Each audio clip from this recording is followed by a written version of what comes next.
we, as Americans, have the capacity now, as we've had in the past, to do whatever needs to be done to preserve this last and greatest bastion of freedom. Government is not the solution to our problem. Government is the problem. We are a nation that has a government, not the other way around. And this makes us special among the nations of the earth. Our government has no power except that granted it by the people. From time to time, we've been tempted to believe that society has become too complex to be managed by self-rule, that government by an elite group is superior to government for, by, and of the people.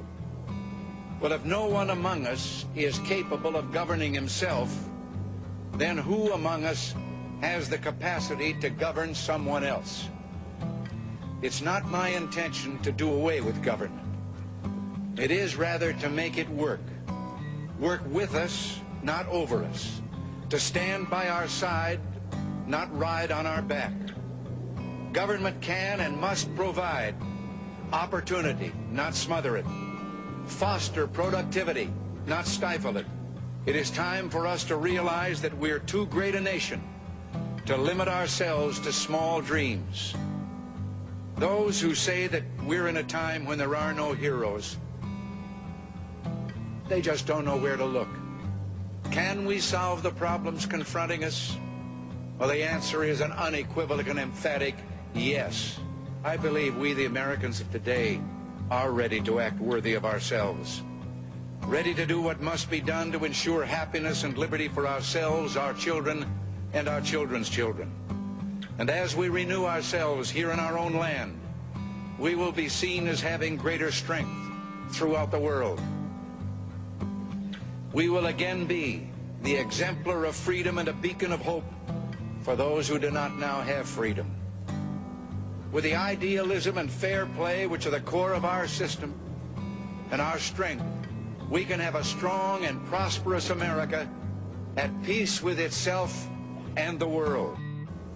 If we look to the answer as to why for so many years we achieved so much, prospered as no other people on earth, it was because here in this land we unleashed the energy and individual genius of man to a greater extent than has ever been done before. Freedom and the dignity of the individual have been more available and assured here than in any other place on earth. The price for this freedom at times has been high, but we have never been unwilling to pay that price. The crisis we're facing today does not require of us the kind of sacrifice that Martin Treptow and so many thousands of others were called upon to make. It does require, however, our best effort and our willingness to believe in ourselves and to believe in our capacity to perform great deeds, to believe that together, with God's help, we can and will resolve the problems which now confront us. And after all, why shouldn't we believe that? We are Americans. God bless you and thank you.